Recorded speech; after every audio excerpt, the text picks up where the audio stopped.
So we've got Chris Burrow from the Dram team joining us tonight. Hi, Chris. How you doing? Hello, Anthony. Hi, Nikki. I'm doing well, thank you. How are you guys this evening? Not too bad, my friend. Not too bad. Yeah, having a good Father's Day. You haven't got kids yourself, have you? So you've not been that busy. No, I haven't, but I was blessed with the honour this morning of being stand-in dad. I stayed over in Bristol last night with my sister. So basically, I was in charge of one of my, one of their kids for the morning, so that my brother-in-law could actually put his feet up a little bit. So you haven't got away with it completely. I think I gave him a few minutes peace while he was basking in the aftermath of the night before as well. So yeah, no, I did my little contribution to Father's Day. How about yourself? You had a good Father's Day? Yes, very good. I don't think I actually know. We got 3 kids, but they're all grown up now. They're all in the 20s. So we're lucky that they just pop in to give me presents on Father's Day. And they're all old enough to buy whiskey, which is good.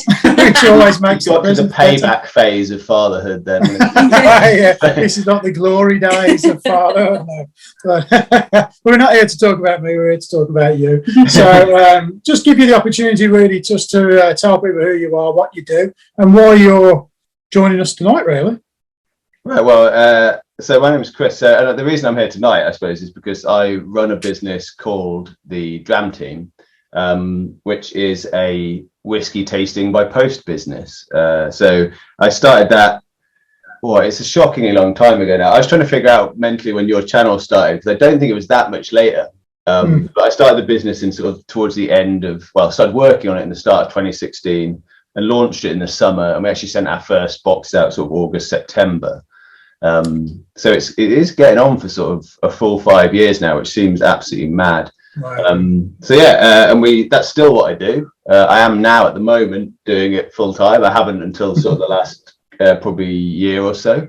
But what we do alongside that is do that same sort of thing for other people. So effectively, we're a specialist miniature bottler. So if you see some of the SMWS tasting packs, we've done some for Loch Lomond, for Glen Scotia. We did their Dunwich one for the Virtual Malts Festival. We do the Milroy's Drams to Your Door. So we sort of got, we've got quite a lot going on now with the bottling for other people, which is sort of a weird little niche that we found by accident, having got into it to make our own product, basically. So it's been a really fun 5 years. I didn't know anything about whiskey when I started the business. It was a business first idea, and whiskey was sort of just the idea that I had for a business. And as you'll have probably found yourself, right, since you started the channel, it's just the best thing about the business is that I happened to start one in the whiskey industry, and the whiskey industry is just full of really cool people, on every side of it, like the consumers, the people who are just fans of whiskey, the people who will be on the call tonight, right? People like yourself who are sort of active on social media, and the influencers and the brand reps and like the distillers themselves. Like just everyone in the industry is delightful and generous and really fun to be around. So I think for me, that's the single best thing about having the sort of happy accident of starting a whiskey business, was finding that out. Yeah, I think from what you've said, there's basically kind of an overhaul of what we're going to talk about tonight. Really, some of the questions we've got for you will kind of pick up on a lot of the things you've just mentioned, to be honest. So, I mean, one of the first things we always tend to ask people is kind of forgetting about what you're doing now, is kind of where your whiskey journey started with regards to your love for whiskey, because I presume you love whiskey. It's not just a business for you. Have you got some background, and where did it start, really? Yeah, it's quite fun actually in hindsight now. So first of all, I do really love whiskey. Now, what I would say is that compared to some of what I'm always in awe of is quite how much some people love whiskey. However much you think you know about whiskey and however much you love whiskey, there are definitely people out there that are 2 times, 5 times passionate knowledge about it. So I'm really on the low end for me in terms of the industry, and I don't mind about that because I think it helps me enjoy it, and I do love it. And part of that love is more around the social side of it and the experience, and not so much about the sort of necessarily about the drink, but what comes with it, sort of thing. Yeah. But where did it start? So I was not a whiskey drinker. So I'm 38 now. I think I was 28 when I first decided that I liked whiskey. And the way that I found that out was that my little sister, who is now 30, which is shocking when you get to that point. 32 even, actually. But she had bought for her then boyfriend, now husband, a ticket to go to a Milroy's whiskey tasting. So this goes back to, so we're talking 10 years ago. So Milroy's didn't have the night. I don't think been to Milroy's in London. You've probably seen it on social media. Yeah, I have, yeah. It has the really nice bar downstairs now that's like rammed on a Friday and Saturday and filled with sort of all your favorite whiskey YouTube characters and Instagrammers and things like that, right? But back then it didn't really, it just had a sort of very casual tasting room downstairs, so they would do tasting events and things like that, and it wasn't set up with a really lovely bar and things like that, so it was more just a shop that occasionally had a tasting downstairs. But my sister bought Joe this ticket for his birthday, but she basically was, I think it was double booked first of all for my other sister's birthday, but also was just no interest in going to taste whiskey with him whatsoever, so it was just sending on his own. So I got wind of this. I was like, well, you can't send someone on their birthday treat on their own. Now, actually, Joe would have been fine because once he got a few whiskies in him, he'd been very chatty and had made friends. He would have got on fine, right? But so I went with him. At that point, my experience of whiskey was limited to sort of a JD and Coke on the wrong end of a night out, and therefore not particularly positive, I would say. But we sat down, and I don't actually know who was hosting it, but it was someone who was, I think he was a keeper of the Quake. And I think he was also a master of wines. I remember making a point of this. He said, like, I'm one of only 2 people. So I should be able to figure out who he is, but I haven't yet. But we tried just 6 whiskies in Milroy's. And it really just opened my eyes that night to, like, what whiskey was and, like, how different it was. And what my conception of what whiskey was completely wrong. And I really enjoyed the evening. I actually enjoyed all of the whiskies in their own way. But the one that blew me away that evening, and I left with the bottle of, was Benriach 10 Curiositas, which was the peated one. It was in the black sort of packaging before they rebranded recently. And yeah, that was my first ever bottle of whiskey. And then after that, but I didn't really have any situations in which I would drink it. I didn't have friends who were into it. I didn't know anything about the world of whiskey as I now know it. And back then it also wasn't, I don't think it was necessarily online. I think going back that far, like, you might have found a handful, 5 to 10 whiskey bloggers who are blogging away on some sort of corner of the internet that no one knew about. Twitter wasn't really a thing, right? So I didn't get into it at all, and this bottle just sat on my shelf basically going undrunk. I think that same sister and brother-in-law then gave me a bottle of, at the time my sister was working in policy and had access to House of Commons, and got me a bottle of the House of Commons blend, which by the way was not very good. Sorry, Katrina. So then I had 2 bottles of whiskey sat on my shelf, basically not getting drunk except at the end of, like, party nights or something where a mate would come back and we'd have a dram. And so that whiskey for me, I'd started getting into it. I did actually then go and have another tasting at Milroy's, but it wasn't a big thing in my life at all. I wouldn't have said I was a whiskey enthusiast, and I literally started 2 bottles. And that takes us up until I started the Dram team. I'd left my job in London to start a business. I was living back with my parents. And I'd already tried a couple of things like selling stuff online that hadn't worked very well. And I was looking around for new ideas. And the thing, when I say it's business led, what came first was I liked the idea of having a subscription box. So they were just becoming more of a thing back then. And as a business owner, it's attractive because you have that 2 things for me. 1, the relationship with the customer. You're like a community. And then 2, the predictable revenue, basically. So you're not just constantly trying to sell one-offs all the time to new people and cold selling. You've got a consumer that you know likes your product. You do a good job with the product and your relationship with them, and they keep buying from you. So then I had this thing like, well, what am I going to make my subscription box out of? And the short list of kind of 3 or something around that time was basically, we looked at cocktails in quite a lot of detail first, actually. But we just couldn't make it add up to being good value compared to going out for a cocktail. So we ditched cocktails, and a few people were doing it quite well already. And then we looked at whiskey, and funnily enough, this is going to seem like a real leap away, baking, because at the time, Bake Off was all the rage, right? But baking's obviously stupid because everyone's got the ingredients in their house. So like, there's nothing you can send someone that's helpful. Sell a recipe. Yeah, exactly. And I didn't know anything about baking, but then I also didn't know anything about whiskey, so that wasn't necessarily a factor. But so whiskey, just priced it up, did a spreadsheet because I was and am a massive spreadsheet geek, and figured out what the maths of it was and how we could, roughly what it would cost to do what we wanted to do.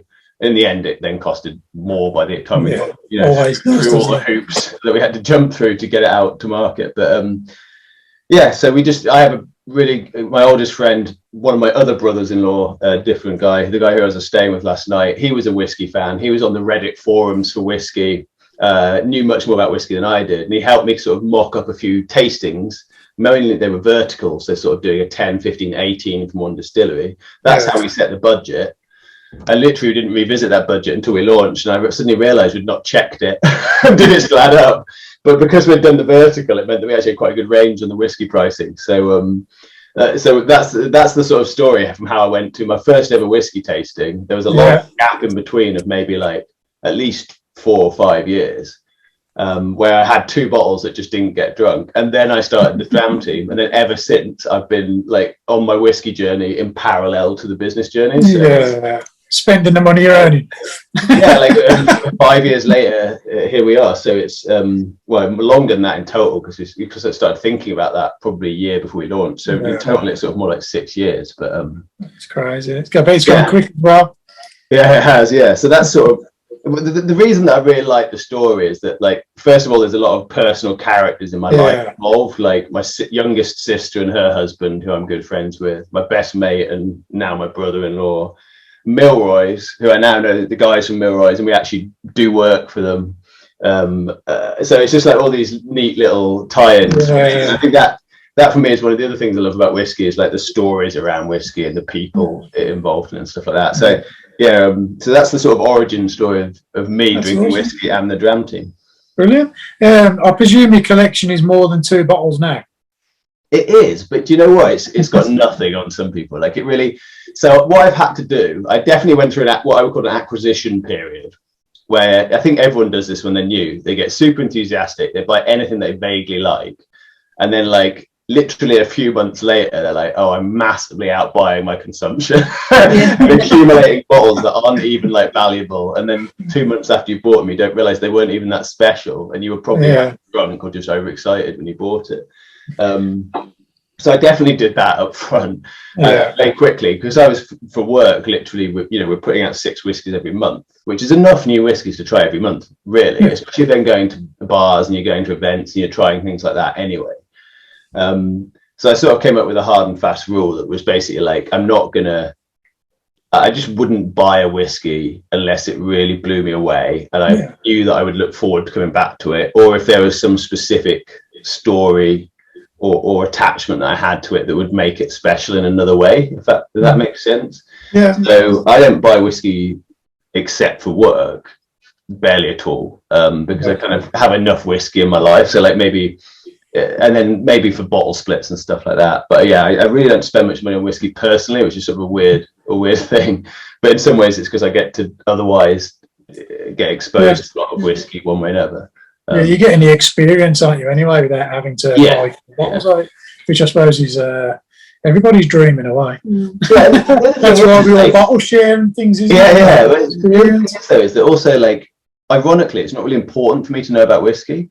So I literally didn't know anything about whiskey when I started the business, and I still managed it, and it still was reasonably successful. And literally what I did was just sat down and said, well, which 6 whiskies do I want to try? I am a whiskey drinker who wants to explore whiskey.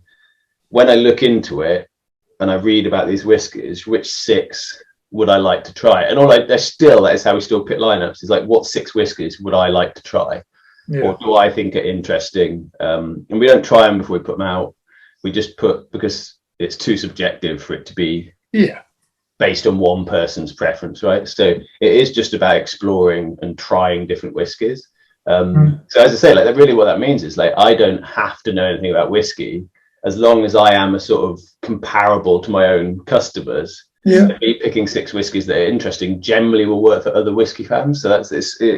My whiskey knowledge went like up really fast initially, and then like sort of basically plateaued, because like you learn all the basics and the process and the styles and sort of all the important stuff, and then after that there just wasn't a massive need. So the stuff that I do know and a stupid amount about is all the arcane things, like the rule about production, bottling, labeling, and other weird stuff like what caps go with what miniature bottles and all this sort of stuff like that is actually important for me to know. But on the whiskey front, I still remain very much, somewhat novice, because there was sort of an upper limit on how much I needed to know. So you mentioned that you weren't a massive whiskey drinker back in the day. So were there any other liquors that the Dram team could have ended up being? Could it have been a gin or vodka or I think ale or something? Oh, yeah. You know what? I don't think we really looked at it. So I think gin had huge potential. I think it still does. Because I'd have thought you might have gone for gin, because that was obviously a massive seller, wasn't it? Everybody was drinking gin, weren't they, at one point? So I'm surprised that really booming alongside craft beer. I think from a business point of view, so coming back to the example of cocktails, which makes, so the first thing is, like, by the time you've combined all the ingredients and got them to someone, it's very difficult. With cocktails, it was very difficult to have less than 15 quid, say, for two people. Now, that's actually what it costs to get a cocktail in a bar. But part of the thing of getting a cocktail in a bar is that the experience of seeing someone mix it and all the flash and the setting, the music, like the sort of dive bar thing, or the hole in the wall type bars. Like, there's some really cool experiential cocktail bars. And it just didn't make sense to, like, try and replicate that in a box. It's sort of almost too dry a version of it. With gin, I think what I would say of gin that doesn't work so well as whiskey is that I don't think gin is more, and this is going to get me in trouble if anyone's a gin connoisseur, like, it's more consumption focused is what I'm going to say. Like, I would say, like, people who love gin and tonic, they just love drinking it. They don't think about it like whiskey people think about whiskey. So I think the thing about whiskey that works really well is that people really care about it. They're really into the niche. They're really passionate about it. They want to know all the geeky facts. And I think the fact that it's so niche, and you have these people who want to get a really big depth of knowledge and explore lots of different ones, that's what makes the product work. Whereas if you did the same thing with gin, they're like, well, it just tastes like gin and tonic, and I just want a big gin and tonic. And I don't think people care as much about exploring the flavors and styles, and I just don't think it works like that. And I think the same is true with cocktails. I think the thing that's worse with cocktails is actually, and now whiskey has this a bit where some people like peat and some people just don't like peat, and some people prefer a Campbelltown style or whatever. But generally, whiskey drinkers are a bit more open-minded about trying, at least within Scotch. I think once you get outside Scotch, it gets a little bit more controversial. Yeah. But with cocktails, it's like someone who likes a vodka cocktail doesn't necessarily like a whiskey cocktail at all. Wouldn't even be interested in trying it. And the same again, they might not even want a gin one or a rum one. So, like, you have this thing where it's sort of fragmented. It's not just cocktails. If you say I like cocktails, actually what you probably mean is I like gin cocktails or I like whiskey cocktails. So then it's harder because you can't have one product that you send everyone every month.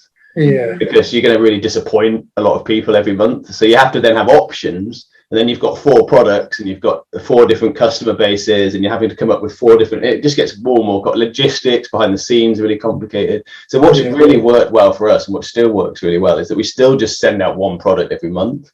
And that means that at least the planning and the execution of what we do is sort of, it's more simple than if it became really diverse. And I suppose sending out there, because there's 5 samples in every box of yours, isn't there? Sort of 5.5. So hang on, I've got one here. But this is really bad. Like, so I moved house, as I told you, like around, it was just towards the end of May. And I don't know if you've moved house recently, but I think most people are aware of, like, the insane amount of admin that goes into moving house, and the address changes is just like a headache which I couldn't comprehend. And I think the thing that had really changed was since I'd moved previously 3 years earlier, I had so many business people that knew the address.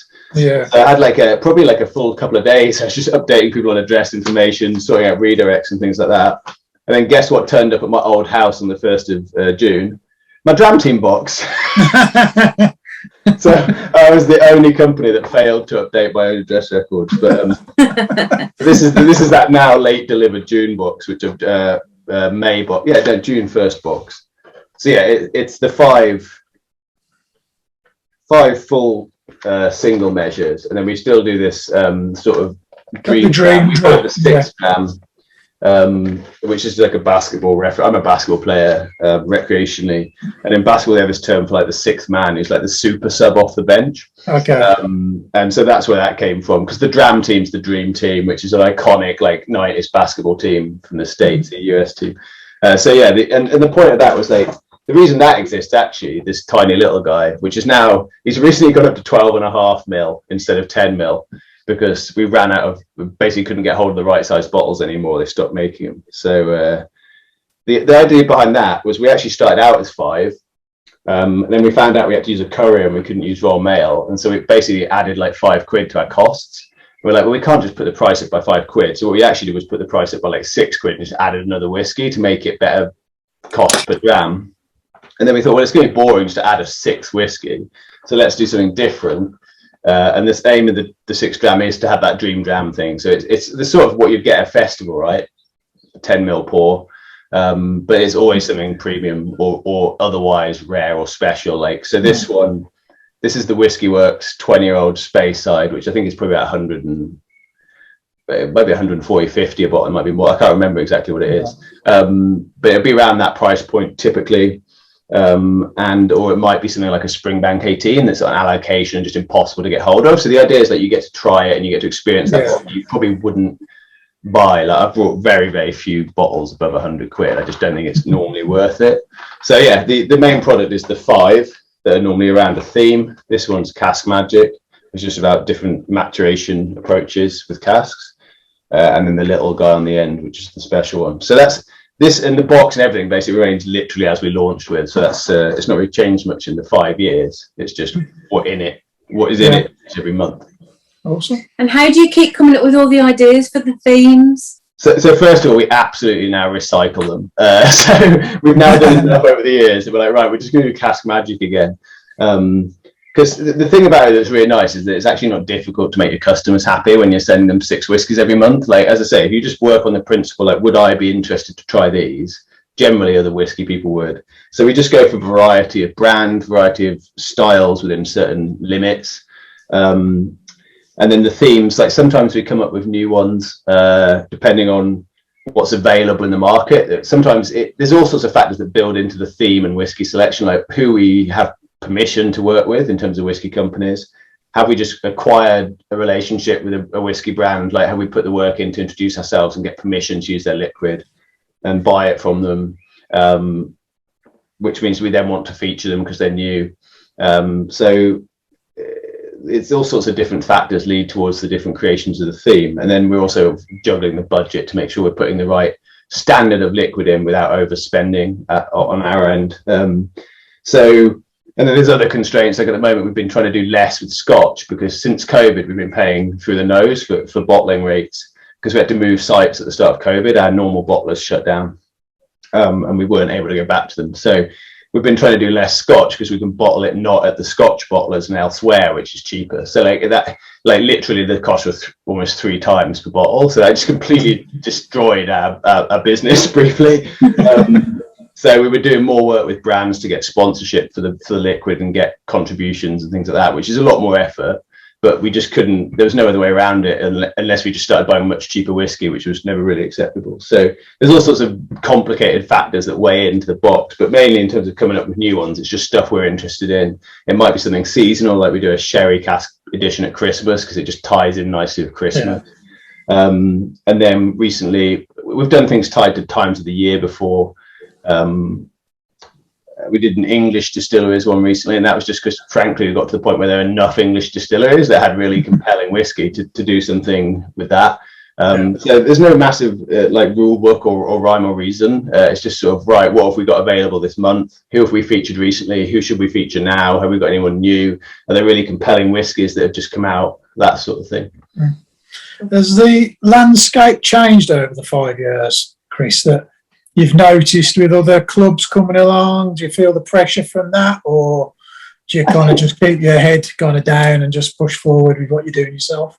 Well, I think that's important because I think ultimately I believe if you make your product good and the experience that comes with it good, people will keep buying it and then word will get out. Now, you know, when you come up against someone with a massive budget and a huge customer list, so as example, like Pour and Sip. So Pour and Sip, for those that don't know, is exactly the same business as us. It's a monthly subscription box to help you explore whiskey. Now, actually, Pour and Sip really existed as early as sort of 2000, probably 13, maybe before, because they're a master of malt owned business. But Master of Malt, because they're such a massive online retailer, they just had one page on the website that was about this tasting club, and they didn't push it, they didn't make a big thing of it. And so it wasn't sort of a modern take on the subscription box business. So when we were launched, we were a dedicated subscription box that only did that every month. That was all we did, only subscriptions, either gifts or direct. So we stood out in that way. Now, actually, recently, Pour and Sip relaunched. They were Drinks by the Dram before. I don't know if you're aware of that, but like they've relaunched officially as Pour and Sip, and it's become a sort of separate business within Master of Malt that's then promoting itself as independent and is a more separate thing, is engaging people with tasting. So it now looks and feels a lot more like an actual modern subscription box business. So it's a bit more of a direct competitor than it used to be. And the disadvantage we have compared to them is that like there's just two of us at the Dram team, myself and Harry Sharman, who does our like marketing and customer experience stuff. And Master of Malt is giant, like absolutely giant. Like I can't even begin to fathom like how many people they have on their emailing list, what the marketing budget is, like all that sort of stuff. So that, you know, that is a concern because, you know, right now, for example, they would be advertising against us on Google and things like that. But coming back to your point, there's not really much you can do about it. Get on with it and just keep doing what you do to the best that you can. And just see what happens, really. I mean, there's other things out there as well, like I don't know if anyone's a Dragon's Den watcher, but Whiskey Me, we're on Dragon's Den recently. Oh, right. Got a lot of buzz. And they're doing really well. And actually, their product, I have a bit of a product geek as well. And what I love about their product, which they never talk about, but the secret genius of sending out the whiskey, for those people who don't know, their whiskey is sent out in what is essentially akin to a Capri Sun pouch. So a little foil, a plastic foil. Oh, there you go. There we go. Phil's got one. Now, some people in the whiskey industry are absolutely appalled by this. Like, oh, that plastic. Who would put good single malt Scotch in that? Like, it looks like a baby food container. There's some pretty harsh criticism that they get that we don't get. And they're like, full disclosure, our bottles are plastic. Now, they're household recyclable, which is better. And we did that originally just because breakage is a big concern. And also, there's a real weird gap in the marketplace for bottles, so there's just none that are 25 ml out of glass. Like, it's a really weird thing to do with some old legislation about bottle size. So plastic just made most sense for us, and it's designed for high strength spirit and it's recyclable, so we didn't have any qualms about it. We only actually sort of found out later that some people really cared about that. But yeah, they get a really hard time for their packaging.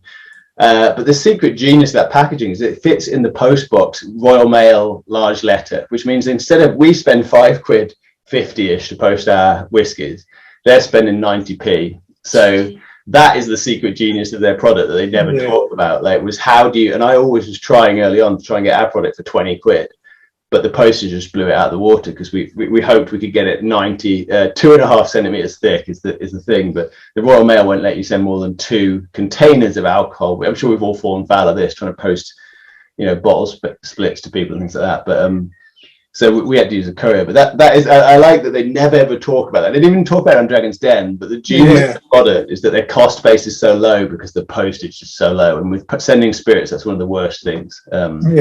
So it allows them to sell a really good single malt for £7 a month, double, which is just really good value, and it's much more affordable than our product. So like, I really love their product, and I think I would subscribe to it. Yeah, you know, if I was in the market for more whiskey samples. That's cool. Is the Dram team today as you thought it was going to be when you first started? So I think when I first started, everyone's ludicrously optimistic about their own startup. So I think first of all, I'd say it's still smaller than I thought it was going to be when I started. Okay. You should have seen our really optimistic spreadsheet projections for how. Are you UK only, Chris, at the moment? Yeah, we are. So ironically, just before Brexit, we were looking at launching to Europe because we'd just come to an agreement with DPD on some really good European rates that meant that we could have shipped our product to Europe, most countries, for only £5 to £10 extra, which I think, given the scarcity of similar products in Europe on the continent, that people would have been fine with that. Because before that, we thought we were looking at paying 15, 18, 20 quid a box to post it. And we'd have been having to charge 45 or 50 quid, which I don't think is fair. So we were looking at things like doing it 3 boxes every quarter just to make the cost work and things like that, but it would have been really difficult. But literally got those rates from DPD, and then we suddenly realised that, well, if we're only 4 months away from Brexit and we have DPD literally couldn't tell us what was going to happen. So we held off on the European launch, and then no one can get whiskey into Europe still. So it's a pity. Brought everything to a standstill, hasn't it? In that respect. Yeah, I'm not going to go into the politics of Brexit at all, but it's too divisive a conversation for a whiskey. But in that sense, it's been a real pity, because I think that, for European whiskey fans, they rely on all sorts of businesses, whether it's us, whether it's Master of Malt, whether it's distilleries themselves, to get stuff into Europe. And right now, it's nigh on impossible. Like really nigh on impossible to get spirits into Europe. So I think even sending them as friends to each other within our kind of group, it's just it's the customs that takes work. Like DPD just literally won't take it. So you always had to have an exception for spirits anyway, even in the UK, and liquids even. But then when you went to Europe, it was a further level of exception they gave us, and some special rates. And then basically they've just put it in the too difficult pile. It's not commercially worth their while to try and do it, so they've just decided not to. I think the only ones actually doing it are like FedEx, I think. So the only way forward for you with that really would be to have almost like someone already over there doing it. Yeah, but then it has to be bottled over here, and like most of it has to be bottled in Scotland. Yeah, and then sent over. Absolutely. Even getting it into the country in bulk, I think, would be difficult. So I think would you not start doing a bourbon one? Yeah, well, that is the thing. It's like, well, it's actually even just the fact that it's spirit, not Scotch. It's the strength of the alcohol that's the problem, not the fact that it's Scotch. But the advantage of what you're saying is then you could bottle it in country. Yeah. But I don't speak any foreign language. I was going to say I don't speak great French. I do speak a little bit of French from like school, but not enough to like collaborate with a French business partner to get it, and you're duplicating everything. You're duplicating all your logistics. You're duplicating all your supply relationships, all your bottling, and that sort of stuff. So I think the general mood in the industry around Europe is like at some point it'll come back. Like at some point we're going to do it again. So just sort of bide our time and focus on other stuff. Absolutely. I think the thing that I like to focus on more for like direction of the business in the future is more like what else can we do that's cool. Expand what you've got rather than like so and there's simple takes on that, which is like, well, could we just do a premium quarterly version where it's 5 bigger bottles that are glass in a more impressive box, and it's more premium liquid, and you can actually still achieve really good value on money for that. Because if you look at this box, for example, so we buy most of our whiskey now, we buy it at good rates like wholesale and stuff like that. And some brands are generous, gives a little bit of support with stock and things like that to balance their budget, because we are obviously promoting their whiskey to some extent. But we spend about seven quid on whiskey in each box, ex VAT. So we're talking like, of the 30 quid that we're selling it for, actually less than a third of that is whiskey cost, and there's all the rest is the shipping, the packaging, the labour of the bottling, the labour of the packing, the other little bits and bobs in there like the tasting cards, and of course like we make about a £5 a box of margin. But when you put more whiskey in and you put more expensive whiskey in, that proportion of cost that's whiskey becomes actually higher. So it works really well. So there's some argument, like, for example, that you could double the volume and still sell it at 40 quid and make actually more margin, and it'd be better value for the customer. So there's something there, like maybe you could do that quarterly and do a premium version. You said yourself you could try other spirits. Something that I've really enjoyed about whiskey is once I got into it and you met enough people who were into it, some of them are into other spirits and introduce you to them. So like, I'm a massive rum fan now, and a massive like brandy and mainly cognac, like Armagnac, things like that. Like I have a few bottles of those sort of things that I really enjoy as much as whiskey.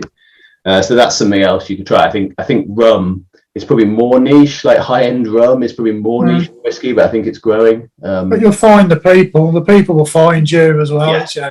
Like I say, we're primarily a whiskey club, but we've done tastings with rum. I think we've got rum coming up. We've got some sherry ones, so we can learn. Yeah, sherry was a great discovery. We've got loads of tequila ones. So even though it's a whiskey club, it's people definitely, I think, if they like whiskey, do tend to like something else along that kind of. I think there's always something you can find. Yeah.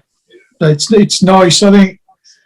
Be nice to see other boxes from you that maybe embrace the different. I think the thing is, all of that is like, it gets easier the bigger you are. So like once you've got a certain economy of scale with your business, and now because we do like 70% of our bottling is for other people, our bottling operation is way bigger than it needs to be for our own purposes. But what that means is doing bottling's easier.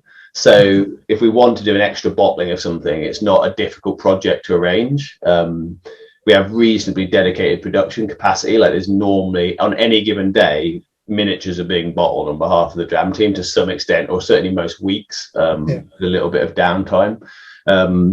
So it's easier to do new stuff like that. But yeah, I don't really know what we'll do in the future in that regard. I think one thing that I really want to get to soon, and for me is sort of the ultimate evolution of what we do already.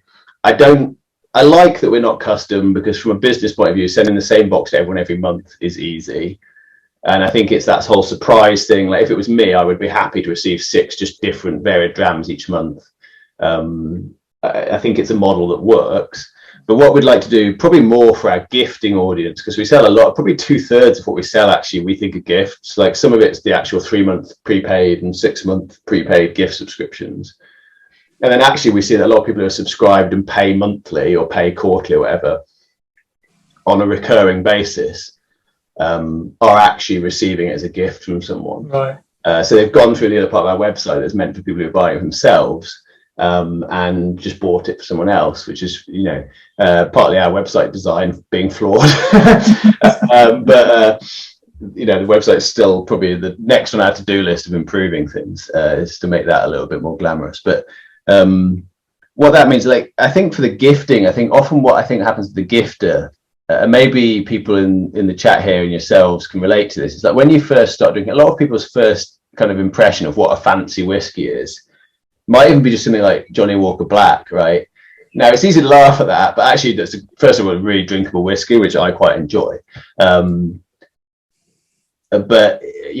the fact that we would think that was a fairly entry-level, basic, common whiskey just speaks to how geeky everyone here is about whiskey and what we've learned. But a lot of the people, I think, when gift buyers are buying it, it's a really different thought process to when someone's buying it for themselves. So if you were buying whiskey for yourself, you know so much about it, you just pick something you like and you know it's going to work for you. But if you're buying it for your brother or your mum or whoever, and all you know is like they like whiskey, I think they like Scotch, their favourite is Lefroy. Like that's the sort of amount of information that a gift buyer is bringing to the table when they're making a purchasing decision, and that's really, really different to someone who knows loads about whiskey. So there's a cynical side to this from business. Well, actually, they're much easier to please. You put anything in and they'll be happy. But that's not the point. The point is really for the gift recipient to have a good experience. And I think something we'd really like to do that is almost do a choose your own whiskey adventure. So instead of it being because what happens at the moment is they just get dropped into our monthly cycle. So they get their first box straight away and then they activate it and then they get dropped into our monthly cycle. So they get whatever we're releasing. And that works great. And I'm sure a lot of them have a good experience. What I'd really like to do is almost send out, what's the word in, like when you fire, there's a great phrase that I love is fire bullets before missiles or something. And it's to do with like getting your sights in before you waste your ammunition, something like that, which is sort of a business phrase about testing concepts before you to them. But like in this sense, what I'm talking about with whiskey is like, well, we send them a first box, and let's say we send them a box with one example of a sherried whiskey, one example of a peaty whiskey, like a classic peaty whiskey, one example of a sort of mid-level peated balanced whiskey, like a Benromat 10 or something like that, right, where it's got a bit of smoke, a bit of everything, maybe something more like a Highland Park. You send them something really fruity, something really spicy, and you give them maybe 5 to 10 or something that really give them the full depth and breadth of whiskey as we know it. And then you get them to give you feedback on what they liked. And then the next box is like, right, well, we're going to give you stuff that fits that description. Like, what did you like most out of that? Like a curated box. More personalised. I don't know about you guys in the chat and yourselves personally, Auntie Nikki, but one of my favourite things about the whiskey industry, and a great example of this is, so 2 people stand out in my mind as having done this to me. So one is Rob Pryor from Bristol, who's Real Dram Rob on Twitter and various other social media platforms. Nowadays, he just mainly tweets about beer, but he does really like whiskey. And then John Webb, who is also known as Scotch and Sci-Fi or DVD Bloke, Both really generous, wonderful, like examples of brilliant whiskey people. But the thing that they are both awesome at is coming up to you at a festival or an event and going, or with a sample bottle and going, "Here, try this, you're really going to like it." And like almost without fail, absolutely loved everything that they've ever said that to me. Yeah. So like, to me, that is sort of the ultimate evolution of like us as a business. Could be that we could be that person for our customers where like they give them 6 to try, say, okay, which of these do you like? And you're almost like a whiskey concierge or something like that. But really, you're John Webb for that person. Like, that person, he or she does not have a John Webb in their life who knows a lot about whiskey, has got some sort of whiskey radar or like mysticism for what your preferences are and just magically brings you amazing whiskey. But we could be close to that, right? And there's some geeky stuff we do as well. If you collect scores over time and you learn, okay, well, if a person rates a Lafroig 10 high, they happen to also be 90% likely to rate an egg 10 really high. And over time, collecting that data, you could actually become really good at recommending whiskies to people as a business. And if you build up a sort of what I would envisage, you would have a whiskey library of all like whiskies under 50 in different categories, flavor profiles, styles. And people would receive a box, score the box, and then get sent a bespoke box based on what they scored. And then the idea is that you iterate towards them getting a whiskey, like a box, where by the time they get their 3rd or 4th box, they're like, "Oh my God, I like all of these whiskies. Like, please send me a full bottle of each." And like the whole point being more targeted exploration towards your preferences. Because I think that there's nothing better than the joy of just finding a new whiskey that you love. And I think that for me is more what we should be about. And that is what we are now. And we get a lot of really positive feedback in that regard. And also a lot of people who are writing in saying, "That was a really disgusting whiskey. Why did you send it to me?" But every time that happens, you can guarantee someone else raved about it as well. So, but I like the idea of doing it in a more, for me, the customer experience of that like bespoke version, where you have that sort of whiskey recommendation approach, is much more as a product, like thinking of it as a business, much more compelling. If you were buying a gift subscription for someone, would you buy the one that's not bespoke, or the one where it's like, "We will find you a new favorite, and at the end, if you want a bottle, we'll sell it to you for 20% below normal price," or something like that? I think that for me is something I'd love to do. That just the logistics are a lot more complicated, and the software and that sort of stuff. So there's all sorts of fun things that we want to do, and some of them have been in mind for ages, and some of them more new. But getting them done when you're a team of 2 is really difficult. So I can imagine. We've had a question come in from Phil. Phil will drink anything, so just send him anything in his boxes, mate. Perfect customer. Good on you. Go for it, Phil. Totally true, by the way. So on since lockdown, the online whiskey world has become huge. There's subscriptions, there are dram spots with friends, there's online tastings, and I think we've all bought into them. Hopefully we're coming out of that soon. Any thoughts on how you might take the Dram team into the real world? Yeah, it's an interesting question because we've done it a couple of times in some ways. So we've attended a couple of festivals. Now, the thing is that trying to sell miniature whiskies at a festival where there's unlimited whiskey available is not a good sales pitch. So, people were keen on what we did. And actually, our stand was often very popular because what we'd do when we went to a festival was contact all the brands we worked with and said, because we don't have any whiskey, we don't have our own whiskey to push, right? So we'd contact brands and say, "Look, we're doing a festival. Would you mind sending us a bottle so that we can represent you at the festival?" And we'd end up with a really interesting mix of whiskies. So our stand would do well. But from a business point of view, it wasn't helpful. Great fun, of course. They're always great fun. And I really look forward to your point about us coming out of this phase of lockdown and virtual. I can't wait to go back to a whiskey festival. I love whiskey festivals. And more initially, it started out about being like not being able to believe that for 30 quid, I could drink as much whiskey as I could drink. Like, it's an insane proposition, I remember having to explain it to my brother-in-law, who I had that very first taste with. I took him to Amy Seaton's whiskey Brum, probably in like 2017, and he knew we'd paid for the ticket. We went in, he goes, "How does this work then? Do we pay for each whiskey? Like, what's the deal?" I was like, "No, you've paid. You can try all of this." And you can just see his mind going like you realised what a whiskey festival was. And then 2 hours later, he was shouting at the rugby on TV incoherently. Because it happened, I think one of her festivals happened to clash like an England rugby game. So that's been one attempt, not very successful, except that the festival's great fun. And then we've also done some. I lived in Bristol till recently. I just moved a little further out to the countryside in Frome, and in Bristol there's quite a good food and drink scene. Not a huge whiskey scene. There's quite a few sort of whiskey bloggers and people like that in Bristol, but not a huge whiskey scene otherwise. So we did a couple of local tastings, and again it was sort of okay, but we found that the ticket sales were difficult. It works very nicely with the box and the little drams laid out and the tasting cards, like it looks nice, but again, from a business point of view, not very helpful. So I think for us, like, probably the future for us doesn't really lie in the in-person stuff. Like I've always wanted to do something like a Dram team tour of Scotland. Like, I'd still love to do that, but that wouldn't be for business reasons. It would be for fun. And like, we'd invite people that we knew, the people that we're associated with, you know, like Nikki and Anthony and Vin, who, you know, people who are supportive of us, and just have a bit of a jolly. But it wouldn't really be, again, for business reasons. So I think, really, to answer it, I don't think we really will go into the real world. We are an online business. We always were. We're only available to buy online.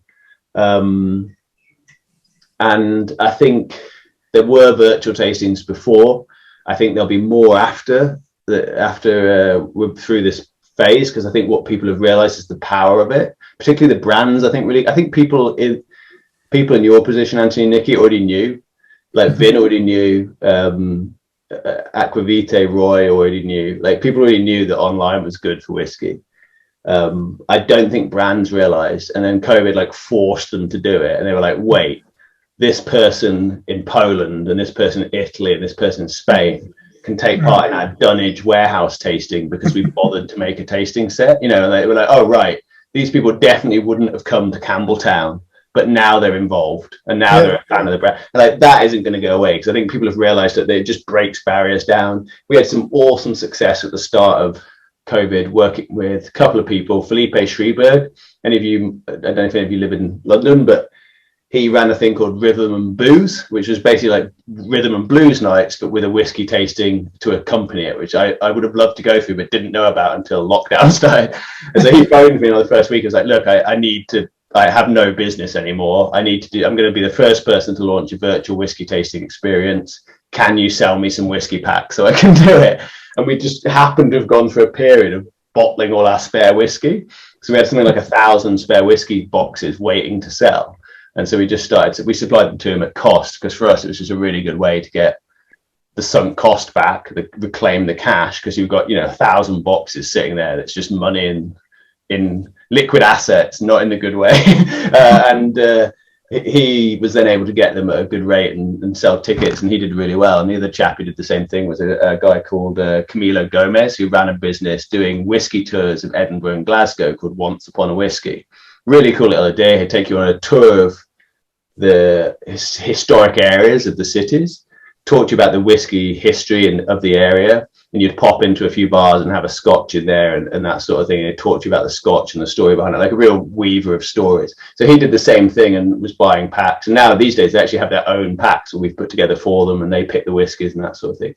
So we had huge success with that early in COVID as well.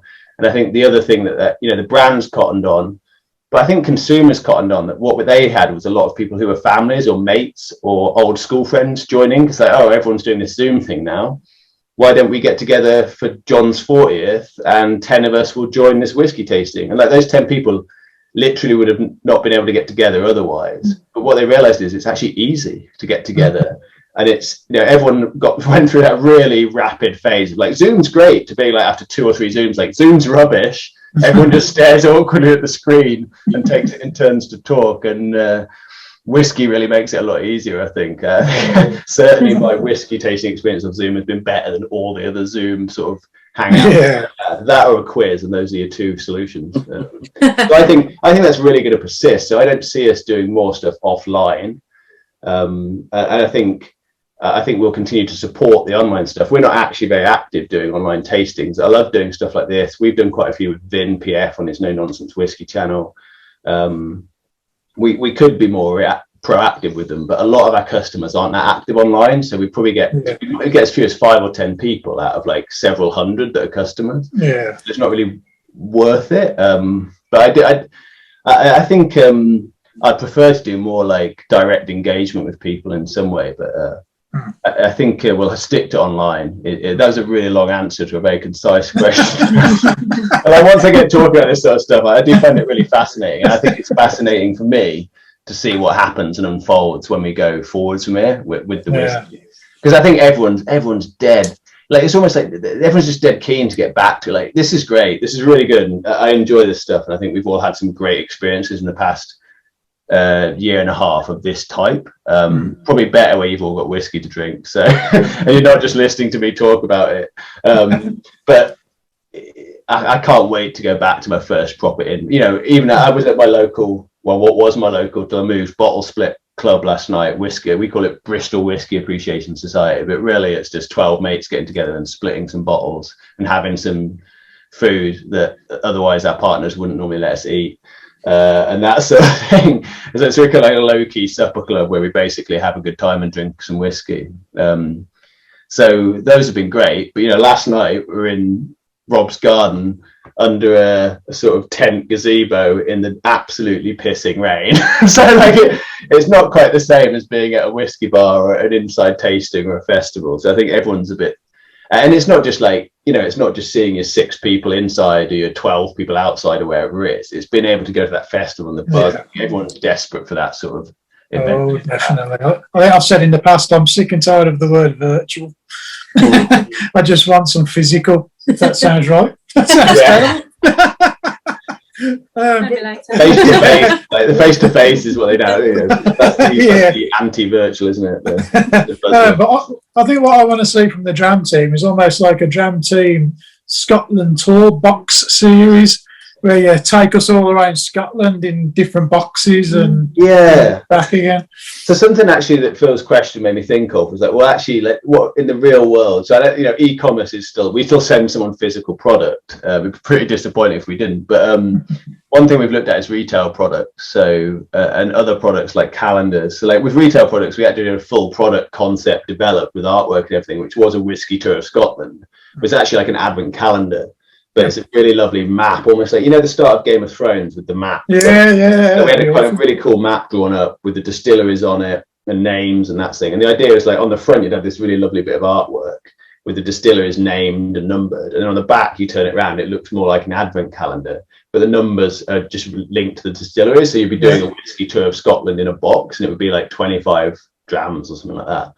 But that was really a product that we're looking at more for retail. Big retailers, maybe tourist retailers in Scotland, that sort of thing. And we put it on the back burner quite a while ago because we didn't really have the time to get it prepared, but it's something I'd like to pick up. So retail products is something we'd like to do because again, now we have that bottling capability that was much, much beyond what it was 3 or 4 years ago. It makes it easier to do projects like that.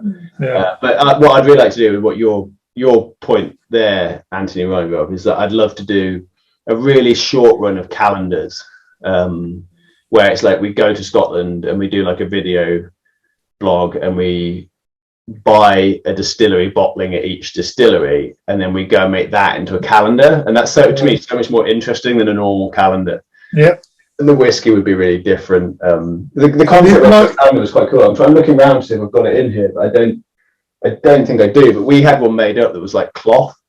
So like a fabric with pockets. So the idea was that it's refillable. So we just, the first year you pay for the calendar and we put the drams in it and we send it to you. The next year you just buy a refill pack and it's cheaper and a bit more sort of environmentally friendly as well.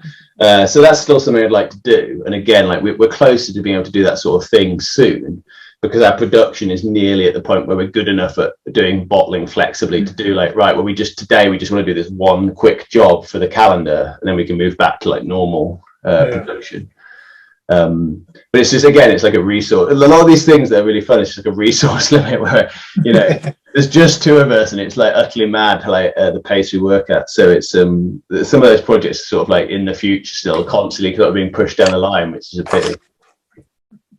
It's the ideas are there, isn't it? It's just the making them a reality can be the hard part sometimes. Yeah, and that's like the hard part of being the business, because frankly, if I went and chased all the ideas I had, I'd be doing a rubbish job otherwise. Like everything else would be sort of, if you get too distracted and you don't maintain focus on the sort of your core product, you're doing a bad job of that, and you'd be neglecting your customers, and you'd be letting your sort of other parts of the business would get a bit like moth-eaten and fall apart. And so you have to really kind of concentrate until you're big enough to start hiring more people and getting them to work on other projects and that sort of thing. So that's what I'd really have to do, is just get a few more people on board so that I can do some of these fun things. Yeah, absolutely. Yeah. We still want to do our members club advent calendar ourselves, but like more of a normal calendar with our members on it. So I'm thinking, like, I'm asking Phil of maybe draping himself over a rock outside a distillery with a bottle just hiding his. Like the real life Big T. Like a real life, yeah. But sexy by the sounds of it. You need at least 2 bottles, mate. Sounds like an album. I've got some spare bottles here. I'm into this idea. I'll chuck some bottles your way. I thought you was going to go for the keg at least, mate, or the whole barrel. 2 bottles, that's good for you. Right, we're coming up to the hour, Chris, so I don't want to keep you too much longer, but we do have just a few fun questions we ask all of our guests before you go, if you don't mind. Yeah, I'll try and be concise and waxing lyrical. Yeah. You need to get off and wish somebody a happy Father's Day, don't you? I do, I'm a bit late. We won't keep you much longer. Okay, so money and time are no object. What distillery would you visit? Oh, that's a really good question. So I'm gonna have to say not one in Scotland, purely because like they're too easy to visit. Like it's too yeah, easy. you could drive there now. So one that I've become aware of recently. So there's 2. I'd shortlist this. I'm gonna go 3. So if I'm allowed, yeah, no particular order. So we've had quite a long working relationship with Paul John. They were in our second ever box. Shilton's a legend, who's their like main brand guy. Back in the day, they had a guy called Krish as well, who was a really cool guy. Who's now I think at Tomartin and Cubokin. Really lovely team. Really did a great job of pushing their product in the UK, and it was really good product that really opened people's eyes. Like this mind's exploded that there's actually good whiskey that's single malt from India. So that'd be one, because that'd be an epic. I'm sure that'd be epic. So in a similar vein, Cavalan. I'd love to go to the country. I'd love to go and see what they do. All of their whiskies. Like one of my favourite whiskies is Cavalan's Sherry Cask Solist. So that'd be one that I'd love to see. And then actually one more recently we worked with very closely, they were just brilliant, was Cardrona from New Zealand. Now actually, unfortunately, their whiskey is really expensive. So like they do a 35 CL, but it's 70 quid. But it's really, really good stuff. Like to me, I'd compare them to like the Bimber of New Zealand would be like my sort of rough parallel in terms of their craft. They really care about the quality and the presentation of what they do, and they're already super popular. Awesome. But yeah, you get to go to New Zealand, but the way that they approach what they do as well to me is really compelling, and the people there are really, really generous, cool people that we really enjoyed working with. So that would be my shortlist. Well, it's funny you should mention Paul John. We've got them on doing a talk with us next Friday. Oh, cool! So, that'll be quite a nice evening. We'll tell them you said hello. I still like Paul John Edited is one of my favourite peated whiskies actually. So if you like your peated whiskey, Paul John Edited for me, like I really just like that balance. A bit like my first ever bottle, like the Benriach 10. Yeah. It's got the sweetness, some of the complexity, but just that peat that's not too overwhelming. Awesome. This is always a good question which people answer. Tell us one thing about yourself we might not know. Oh, there's so many things. We've got one really inappropriate one and then some other really boring one. Remember, it might be a podcast, this. Oh, right, yeah. No, I'm going to do it anyway because I think it's funny. I have 3 nipples. Oh, okay. I didn't know that. It is like everyone on this call is old enough to remember Friends from the 90s. Yeah. It was watching Friends, like, there's a nubbin. I was like, oh, that's what that is. Like, I was like, yeah. So okay, that's a good one. I don't think you're the first person. I don't think you're the first person who said that. You know, it's either I've either been in a chat with you before and you've said that, or someone else. I don't come up with that easily. Like, warmed me up to that question. Yeah. Any other hobbies other than whiskey? I love 2 things. Like I love sport and exercise, and so I play basketball. Is like the one that I'm mad about. Really, my knees not so mad about it these days. So that's, and cycling. I do a lot of cycling, and then music. I've always really been into like playing music. So I play piano, and I used to play sax. I can't really play sax anymore. So like I'm into my blues and my jazz and that sort of thing. But it's one of those things we all have these things like that. The sport I still do or try to do because it's good for you. The music's just I'm too busy, so I don't get enough time to spend on the music, which is a pity. But yeah, I'd like to get more involved. Like as I said, I'd love to get down to London and see one of these rhythm and booze gigs. I think that'd be a lot. That'd be I think awesome. the two things go together really well. Yeah, definitely. And our last question, which is a bit of one we always ask because it started around Christmas time. Is Die Hard a Christmas movie? I'm going yes because of Christmas in Hollis, which I love. I love the song Christmas in Hollis. So for me, that seals it as it being. There you go. Job done then. And that is it, Chris. We're all here. I think there's more yeses for Die Hard being a Christmas film than there's been. Also, like it's down to you, right? If you want to watch it at Christmas and call it a Christmas movie, you can and you should because it's a great movie. So, like, yeah, I think we've got one member, It has Luna caused Aaron. lots of controversy. Yeah, what I would say is that that's my opinion. I'm not strongly attached to it, so I'm not going to get into an argument about it. Yeah, if you disagree with Chris, it's not a reason to cancel your subscribe. Same with controversial opinions about whiskey. Like, have them, don't hold on to them too tight. And that's it, Chris. Before you go, how can people sign up to you? How's the best way to find you? Well, just Google the Dram team, and what will probably happen is say, "Do you mean the Dream Team?" And then you click, "No, I mean the Dram team." It depends how we've been around long enough now. I'm hoping Google's finally learned, but like, yeah, just Google us, the Dram team. We're the dramteam.co.uk. We're on all the social media channels. If you want to sign up, then I'd recommend actually going via Vin's link because you'll get a deal. But we normally have a box of the month. So the box of the month is the best way to find us. You get an introductory deal on that. And you'll get the most recent box, which is the one I had here, the Cask Magic. So if you're interested, then that's the best way to sign up. But well, Vin's one of our members anyway, so we can. And one of my customers. So like, to this day, the only person still standing from the first box. So he's like, we're at box like 62. That man has had 62 Dram Team boxes with 6 whiskies. And the thing is, if you watch his videos, you can see that half of them are on the shelf behind him still. That's awesome. Yeah, that's fair. So if you need his link or anything, just contact him in the Discord chat. I'm sure he'll be happy to send you his way. That's it, Chris. That's been brilliant. Thank you so much. It's been a lot of fun. Thank you for indulging me. No problem, well, my friend. I hope to have you on again soon, and we can talk about maybe some of the directions you've been able to go. Yeah, more importantly, I hope we can actually meet in real life at some point. We've not managed to do that yet. No, tell you what, we have that with so many people. Yeah, of course. It's crazy times. No, I'd really look forward to that. So hopefully, by the time the end of the year rolls around, we might be there. Fingers crossed. We'll bump into each other at some point. Cheers, guys. It's been a pleasure as always. And we will speak again soon. See you later. Bye bye. Bye bye.